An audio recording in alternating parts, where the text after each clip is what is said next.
All right. Well, hello, everyone, and welcome to today's Maximizing the Benefits of ERP Changes webinar. We're so excited that you've joined us today, and I know you're going to leave our time together brimming with knowledge, questions, but hopefully more clarity when it comes to your ERP migration in relation to a Coupa implementation. So although you're going to be drinking from a fire hose, so to speak, during our time together, we'd love to hear from you. And so please feel free to ask any questions in the chat box, and we'll do our very best to get to all of them during our Q&A at the end. But if we don't get to your question before the time is up, please don't panic. Your questions matter to us. And so one of our experts will reach out to you after the webinar to answer your questions. Right. My name is Ren, and I'll be your host for today.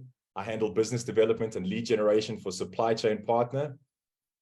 Who is Supply Chain Partner? I'm glad you asked. It was a question in the chat box, okay?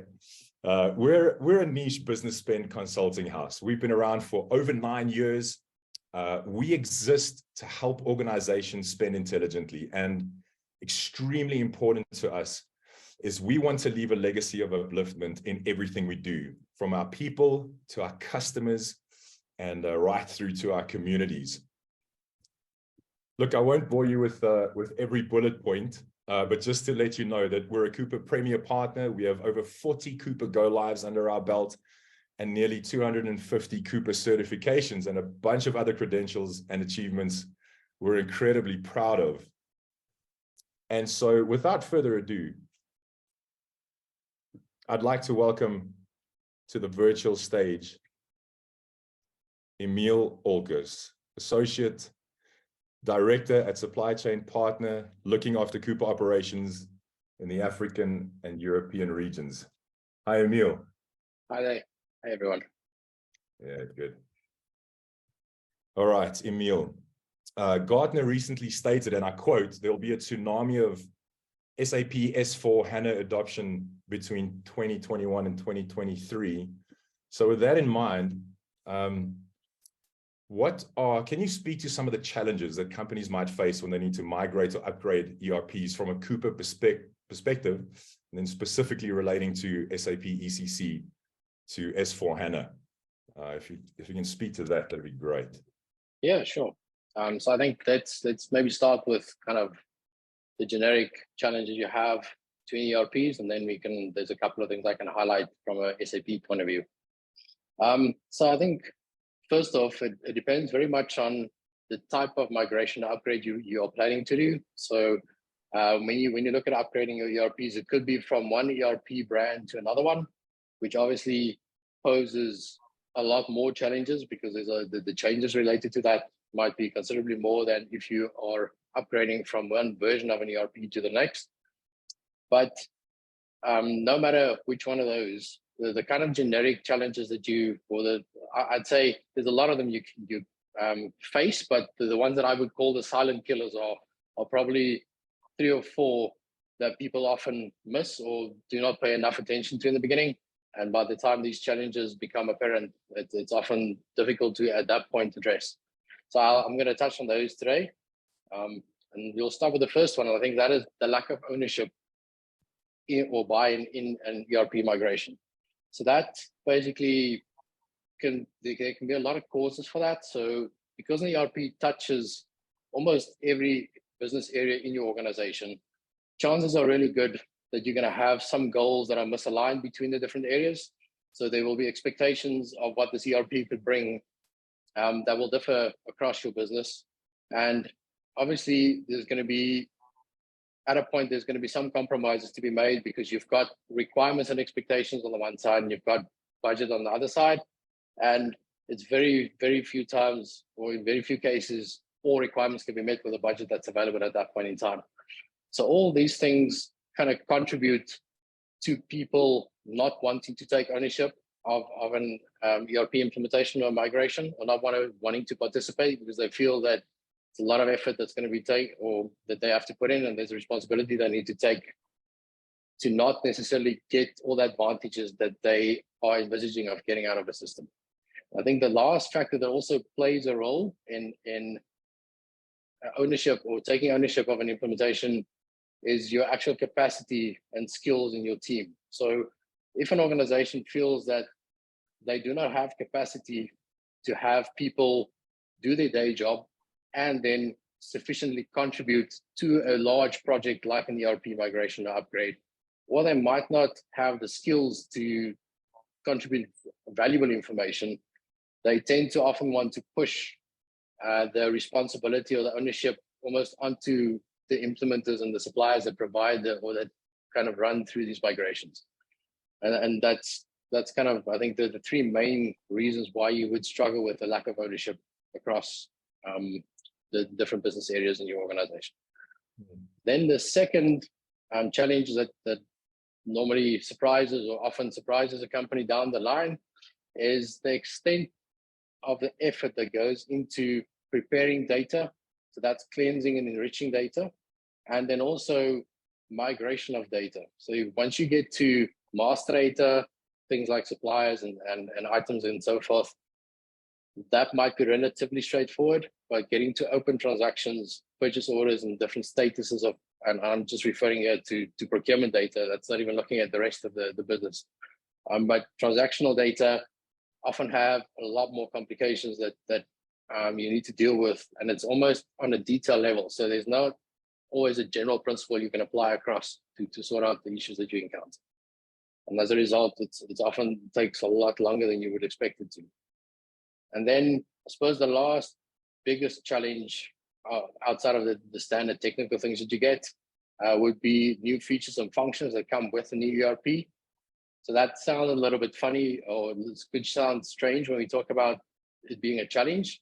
But the reason is that often with a new function and feature, the way that the system used to work also gets impacted, or the old process also gets impacted. So you might now have to change the way that you do something going into your new ERP, no matter if you want to use a new function or feature, because the old way of doing something has also been changed to cater for this new functionality that you've been given an option to use. When we look at SAP specifically, I'd say, I think there's probably people on this call that know a lot more about the SAP implications than I do from a generic point of view, but at least from a procurement point of view, I'd say, again, the three main things would be that definitely certain data structures in SAP, has changed. Sorry for the SAP guys, it's SAP, force of habit, but it's basically, as an example, you have suppliers and customers that have in SAP S4 have gone into one business object called business partners. And so the data structures has changed, and you need to cater for the way you handle that specific object moving across. So that can't be a like for like move. The next thing is customizations.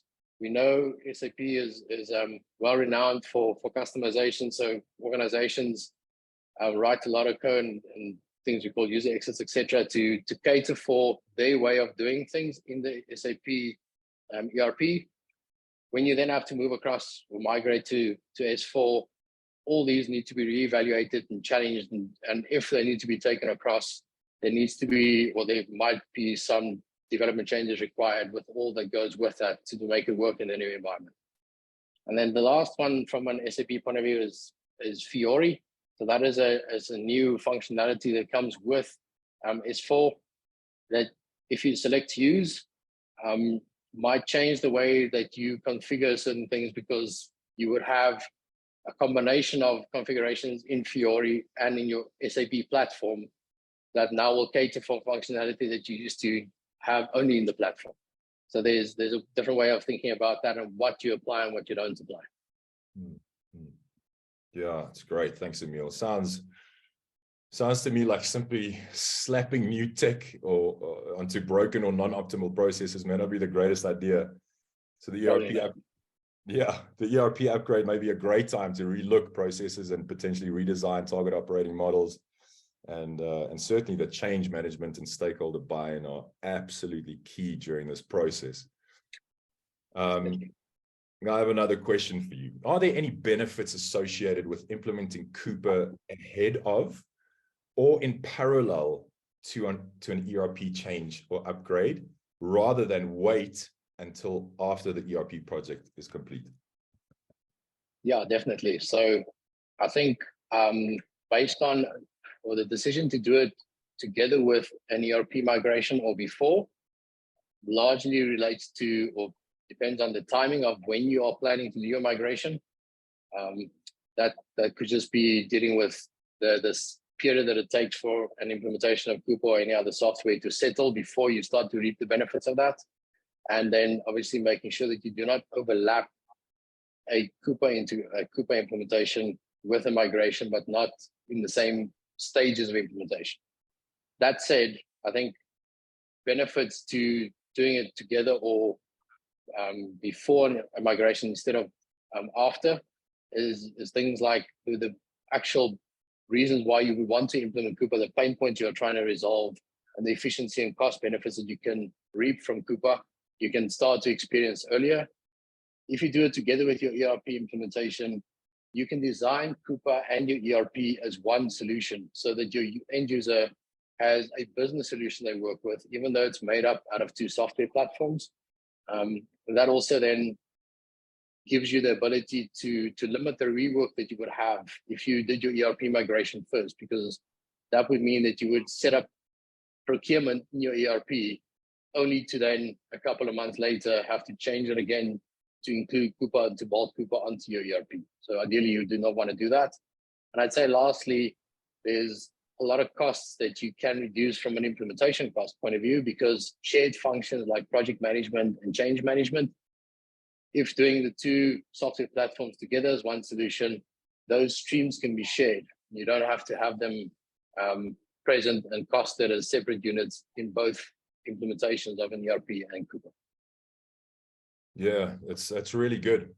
The understanding, I think, would be that because there's two really big implementations, the work is doubled, but it's really helpful to understand that actually you can do the very opposite by having those two implementations run in parallel. It's great, Emil.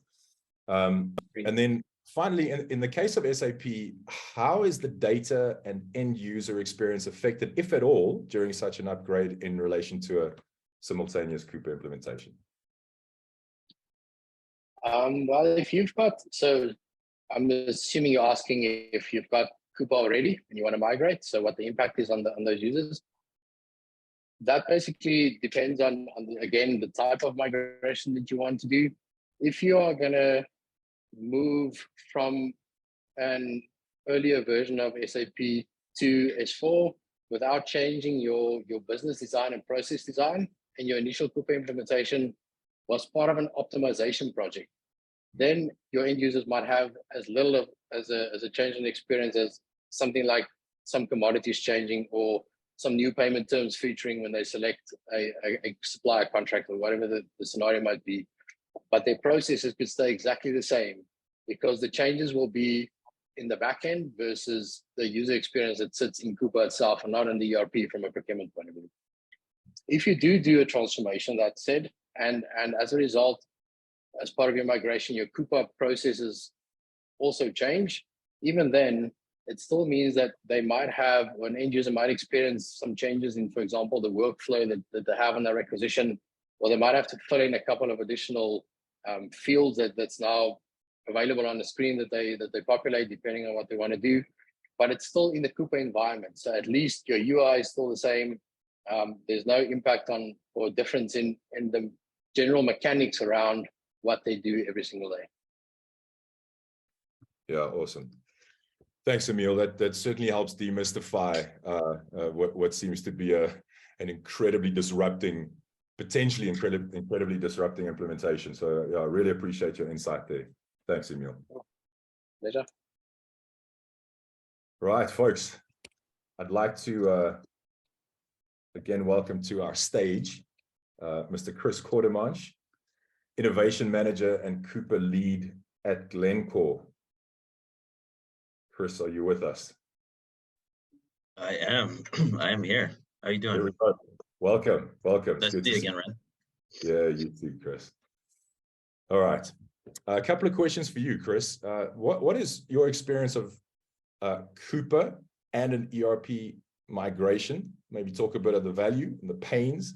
And I'll tell you, we hear We don't need Coupa, or we won't need Coupa once we've implemented SAP S/4HANA.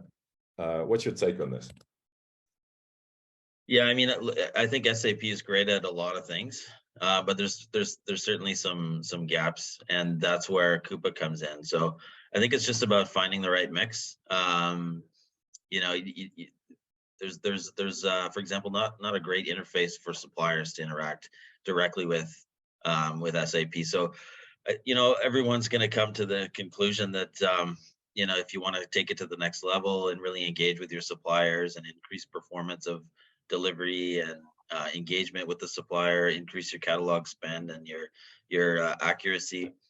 I mean, you just need another tool. You need some sort of a cloud software where you can interact with suppliers on the same platform, and that's certainly where we landed. Yeah. In terms of an ERP upgrade, look, we've done both. We implemented Coupa across 3 different SAP environments and some non-SAP environments back in 2018, and we've also done an S4 upgrade after being live on Coupa, and we're also in the midst of in parallel S4 upgrade and Coupa implementation. So we've done them all. I think one of the things that we've learned is if you implement the project and you have the same resources in the project, and then you know, a few months later move towards a Coupa project, you end up with a bit of fatigue in your key resources, right?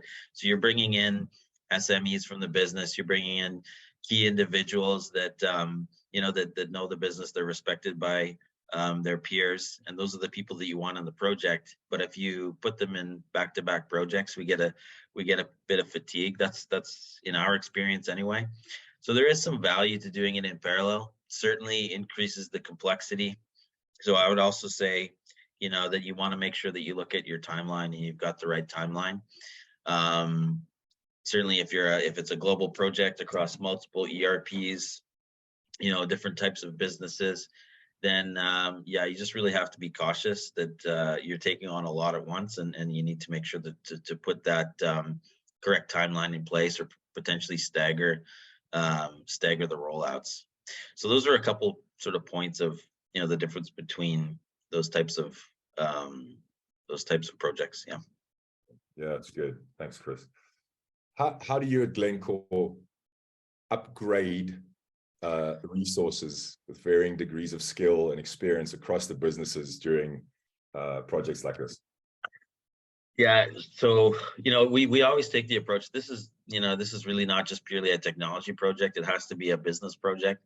I think that's a real key point, and it should be a driver in the project. So that means engaging the business, and that means going into the operations and taking those individuals that have that influence, like I was mentioning, pulling them onto the project and upskilling them. So it also means selecting a good SI and making sure that they're working hand in hand and side by side, so that knowledge transfer happens during the project. Once you go live, those resources become even more important to the organization, because they're passing that knowledge on to other folks in the site, and you can leverage that during those early months when, you know, you're in hypercare and you're trying to stabilize the environment. So I think that's key.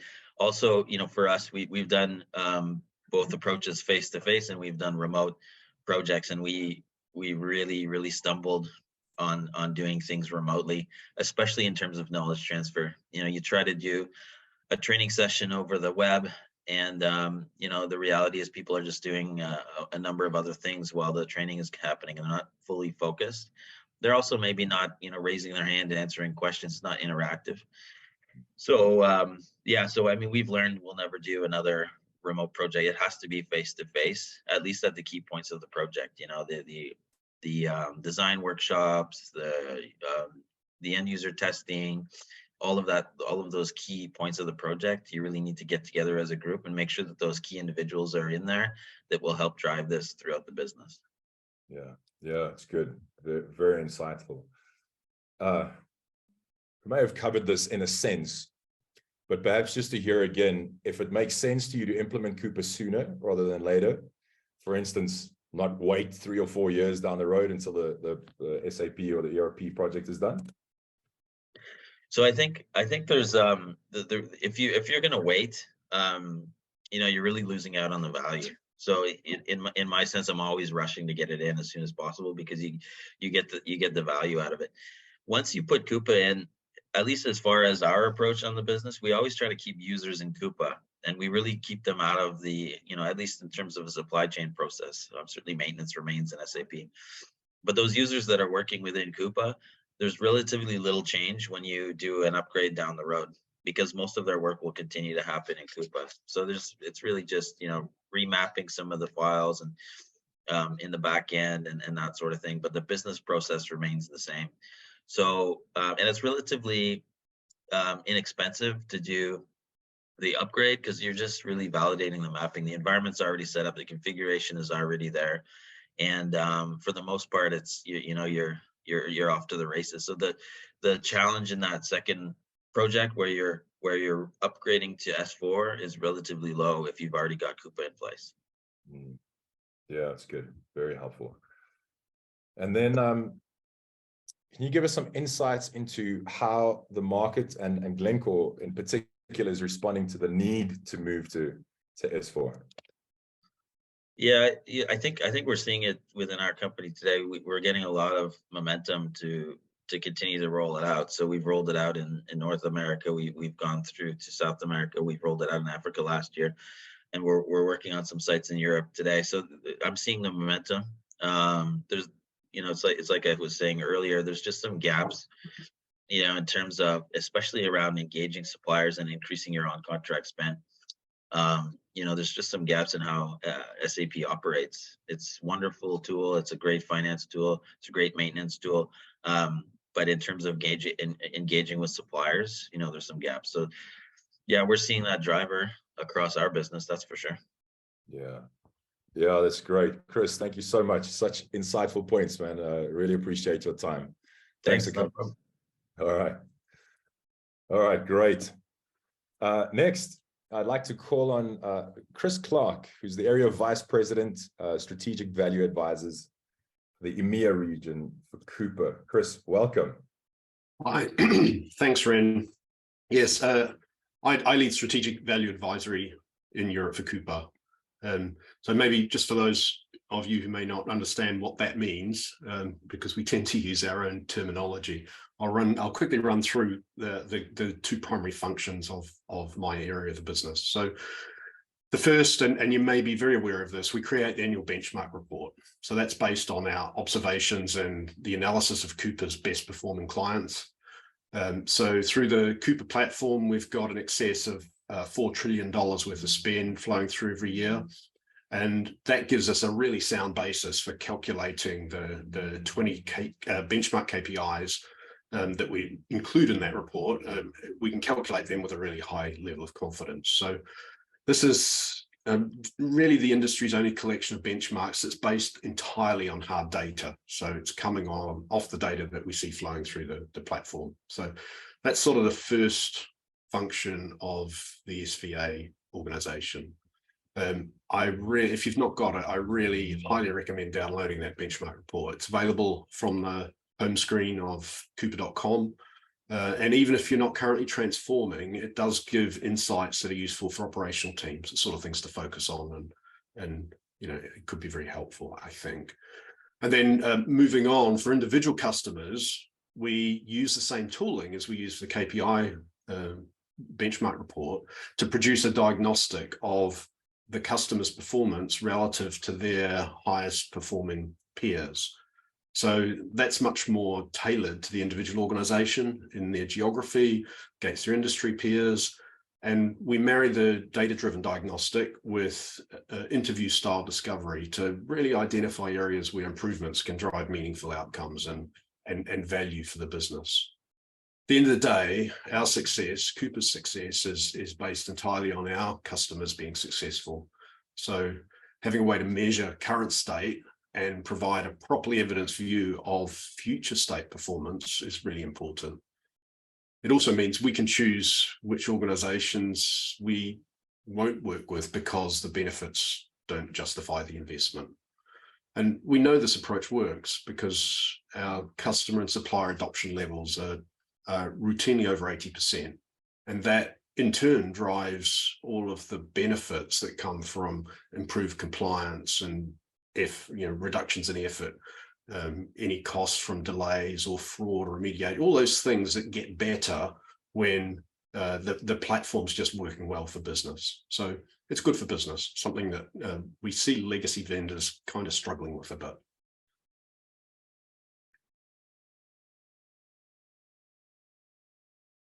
Ren?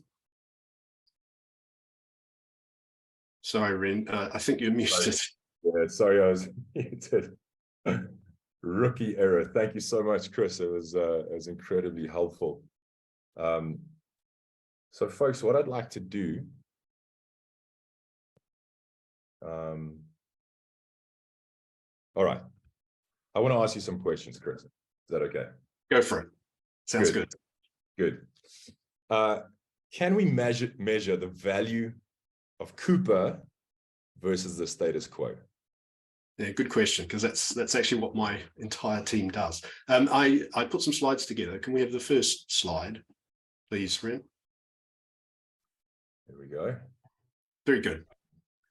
Okay, so this is kind of sort of laying out the story in this space. So on the right-hand side is the benchmark report.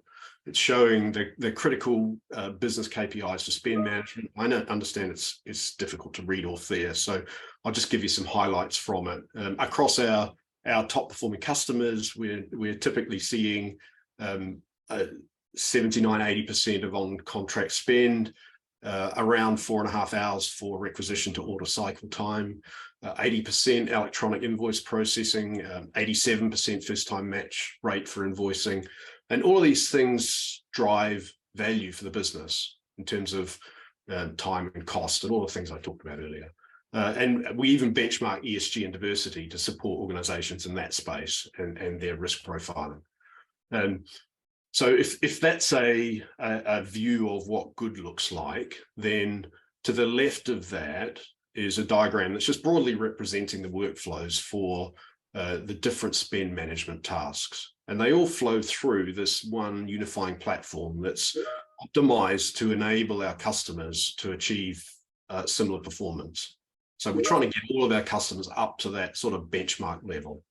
And as they use the system, it surfaces the performance indicators alongside the business data that helps them to get to good, if you like. So, for example, showing a supplier risk score when you're raising a requisition, or providing a rating for your personal approval time against your peers or others in the business, so that we're improving cycle times and driving that forward. And the idea of all of this is to softly incentivize behaviors that drive indicators in the right direction, and that therefore improves the outcomes for the business. So having sort of laid that out like that, for customers that are looking to adopt Cooper, my team will produce that diagnostic assessment that I was talking about earlier, and it shows how they compare to the benchmarks on the right-hand side. Although the benchmarks we use for a specific customer are not the general ones, are the ones that are really honed in on what's good for their industry and their geography. And that shows them where we should all focus to get better or closer to best in class. And that assessment also puts a value against each KPI in the context of their business. So then we've got the as-is assessment, which is done by my team. We've got the to-be assessment, or the prediction of future state that comes from the analysis that we do against the KPIs, and that gives you a value to go after. And it takes a lot of risk out of any decision to invest in Cooper. So having all of that data and the tooling to use it has been sort of what's driven a lot of our success, and it's really powerful. So the other thing that is on this slide, and it's sort of in the context of this overall conversation, the conceptual links between Cooper and one or more ERP systems. So larger organizations often have lots more of them. For example, Walmart has more than 90, all connecting to Cooper. and there's many billions of interactions between Coupa and all of these connected ERP systems every year. So being able to really quickly configure and connect Coupa to the ERP is a core part of our value proposition, something that supply chain partners is really good at, but actually something that Coupa and the Coupa platform is architected to achieve. And in the same way that Ariba is separate from S/4HANA, we coexist with the underlying finance platforms across all of our customers. Perhaps the difference is that we are agnostic to any underlying platform. We don't mind if it's SAP or Microsoft or Oracle or whoever it is. We really don't mind. And what all of that isolation means is that, and I mean, isolating Coupa from the underlying ERPs is, when Coupa customers change their ERP system, the Coupa users across the organization, they don't really notice the change at all, which is good for business continuity and for saving on change management. And Chris, the last Chris referred to this, so it's good to hear that message being reinforced from our customers.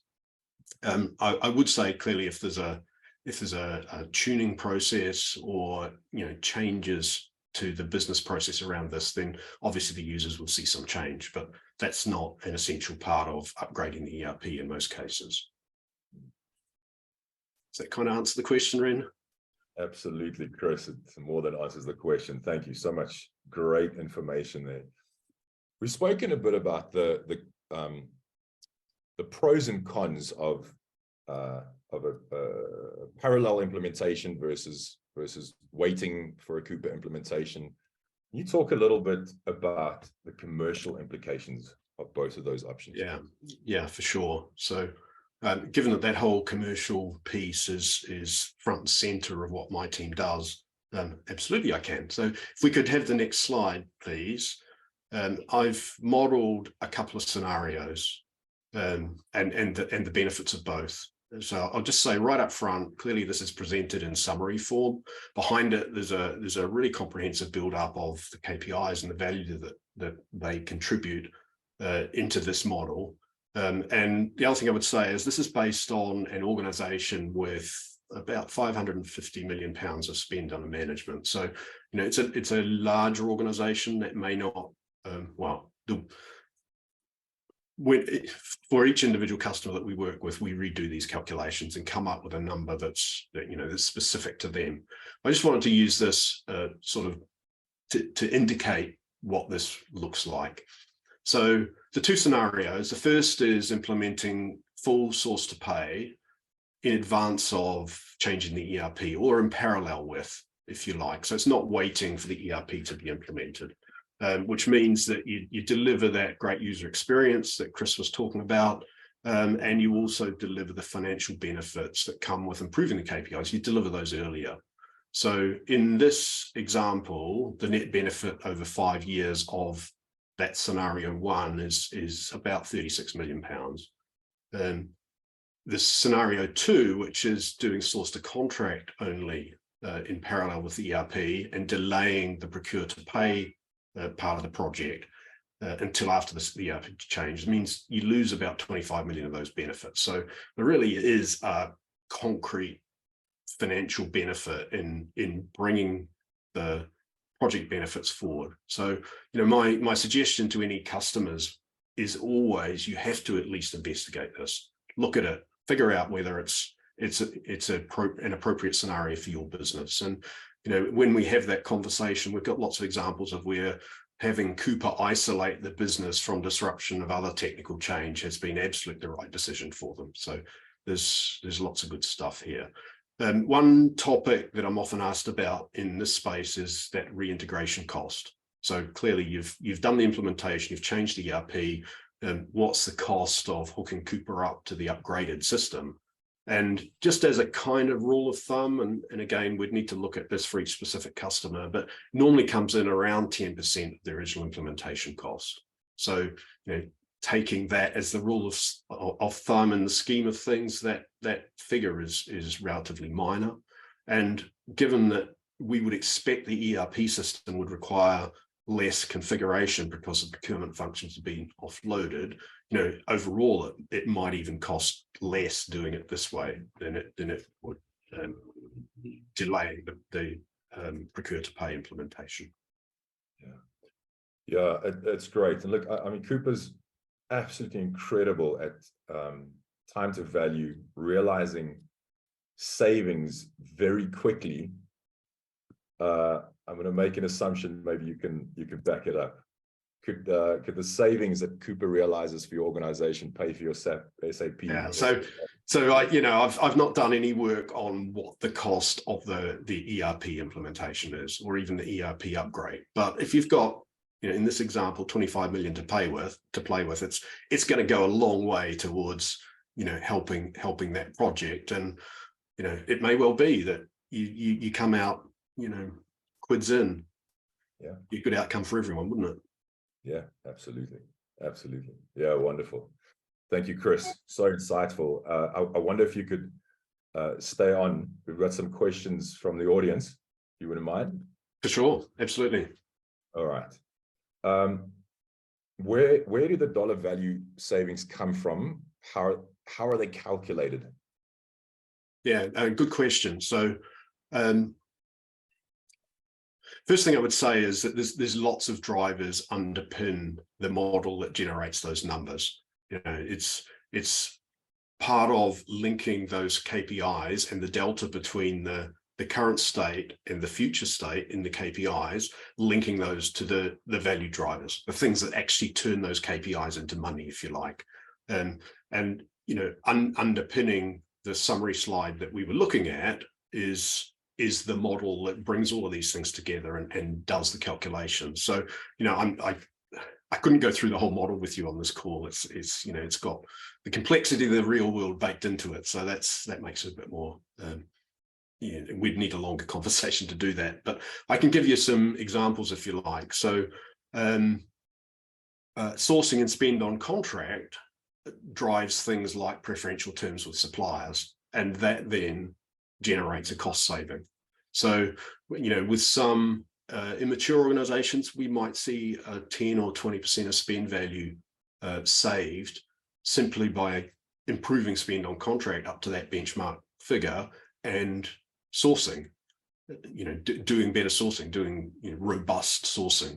And in addition to that, Cooper customers get access to the Cooper Advantage program, which runs sourcing events that are jointly subscribed by lots of our customers, with the expectation that buying power will generate savings. And we've got case studies of where customers have saved literally millions of dollars on sourcing events. They've paid for their Cooper implementation from the benefits of Cooper Advantage.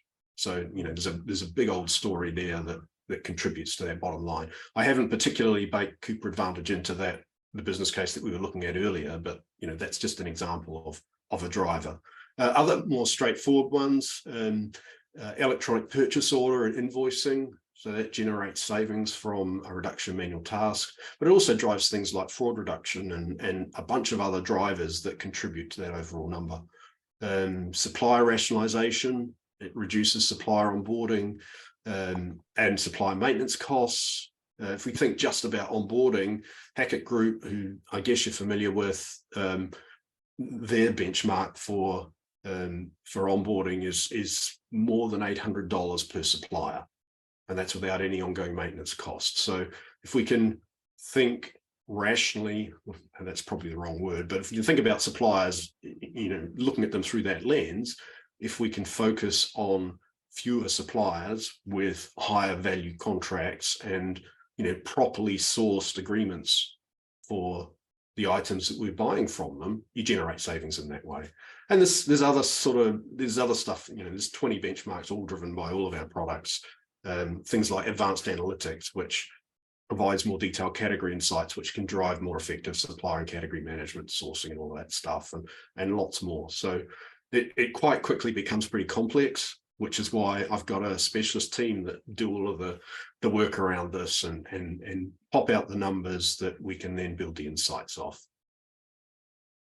Awesome. Yeah, Thanks for that answer, Chris. Appreciate it. Mr. Quartermarch, if you could switch your camera on, that'd be great. I've got a question for you. You're there. I'm here. All right, good. The question is, you've been involved in many Coupa implementations. What would be your number one caution or number one nugget of advice? It's hard to narrow it down to one, but I guess one theme that carries through them all, and I think this is true with any technology project, is master data. Yeah, we ran four separate projects internally across. We have a total of 46 operations currently in Coupa, and it seems like we never learn our lesson. It gets better and better, but the reality is you just can't you can't overestimate the impact of that downstream. Something is, especially if you have multiple ERPs involved and you need to align certain data points like units of measure across the business, for example.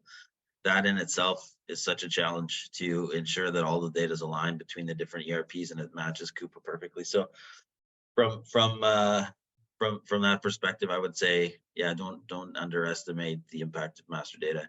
You don't have to do, scrubbing on naming conventions and governance, but in terms of, tables and units of measure, payment terms and suppliers, tax codes, all of those data points, you just got to spend a lot of time and effort making sure that that's aligned across the business. That would be my number one. Yeah, good. Thank you, Chris. Appreciate it. Emil, is there any advice to smoothen a Coupa implementation? What can we do to avoid blocks and overruns? Yeah, so I'd say number one is do, it's going to sound funny, but I'll explain. So do your homework in the beginning, during the sales and the pre-sales phases. And what I mean by that is that take some time to prepare specific, if we look at, for example, demos of a software like Coupa, prepare specific scenarios applicable to your business and enough details so that the demos that get presented can be presented according to some of those and not the generic demos that would be presented by a software supplier. Have questions ready about detailed things that you've had or that you've stumbled on before, and make sure that both the software supplier as well as the implementation partner take part in detailed discussions around these things and how they would do it differently to what you've experienced before.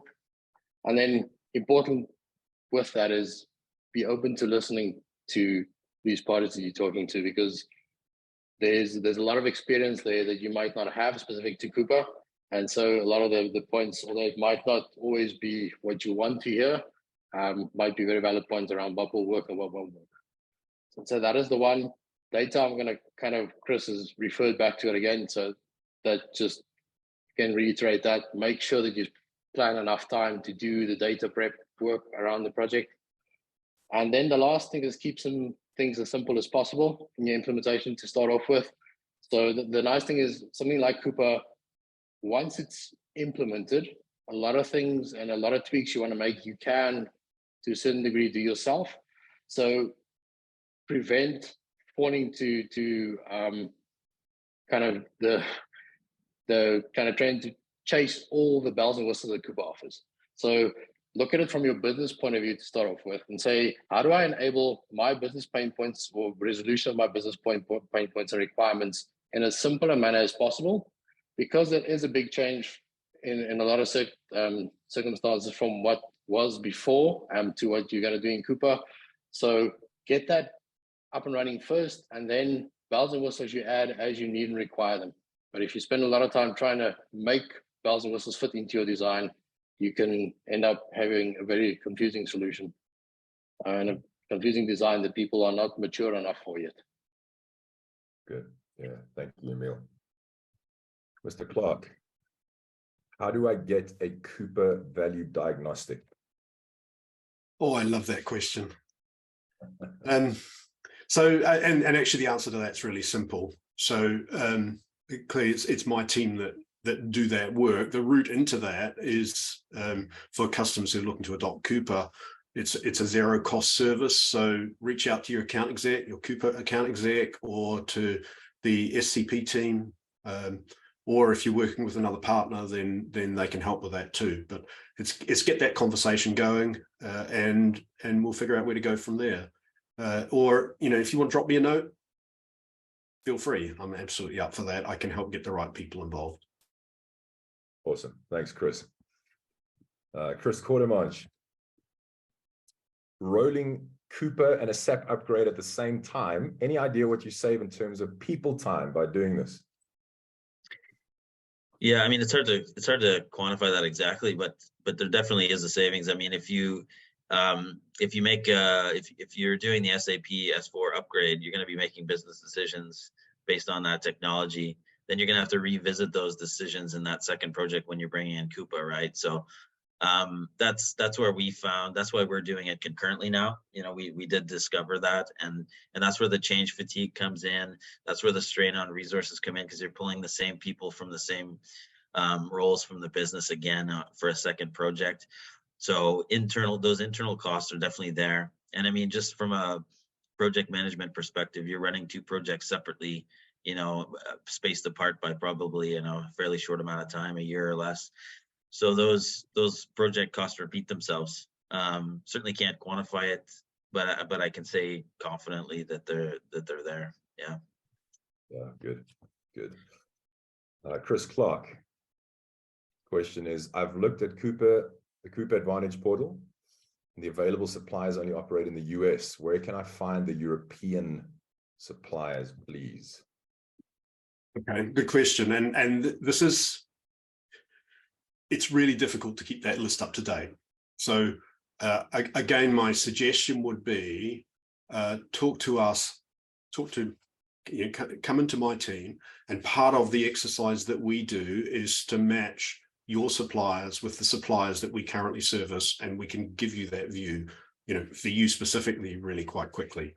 The part of the benefit of knowing that up front is we talked about supplier onboarding and the cost associated with that, and the other benefits of having electronic integration with suppliers.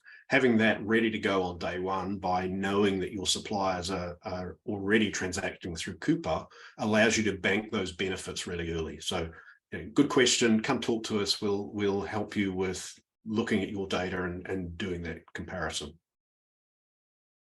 Yeah, wonderful. Thank you, Chris. Right, that's the end. Emil, are you there? Sorry, I've just got a question aimed at Emil. Yes, I am. Okay, all right. I've got a question for you. I just didn't know if you were still there. Yeah. Here's the question. Are there any features of a good versus a bad project? Yeah. So I suppose there's a lot of features you can mention. I think it can be probably, for me, there's two that basically cover all of it. So the one would be the pain points that you listed in the beginning as the reason why you went looking for Coupa to start off with, or for a procurement solution. How is Coupa helping you to progressively resolve all those pain points after your implementation? So are you tracking, and Coupa call it success factors, which they kind of tie to those pain points, but how are you tracking in getting those resolved? And then the second, also very important measure you can look at is how successful is the adoption of your system by your users and your suppliers. Because if you have good adoption, that essentially means that you would have to have a good design. The content must be there for them to use, otherwise they wouldn't use the system. Suppliers have to be able to easily interact and follow the channels that Coupa's got. So that kind of, if those two are successful, it implies that a lot of other things was delivered well. Awesome. Thanks, Emil. Sure. There are no more questions, and we've come to the end of the day. I'd just like to thank Emil, Chris Clark, Chris Quartermanch. Thank you so much for your time, gentlemen. I know you're busy guys, and we really appreciate you making the time to spend some time with us and demystify these two implementations. Folks, who have joined us, thank you so much for your time as well. Incredible that you've joined us. We really appreciate it. You would have received an email as your reminder to this webinar, and there'll be 2 attachments in that email. One is a Q&A document, and the other one is a white paper that's just for you to add value to you, to say thank you that you've joined this webinar, and there's some great content to inform your journey and your decisions going forward. And please, all of us who've been on screen, we're here to help. On that thank you slide, you can contact sales@supplychainpartner.com, even info@supplychainpartner.com. We'd be more than happy to spend some time with you, ask even more of your questions. What an amazing time. Thank you so much, everybody, for joining us. Take care. Goodbye.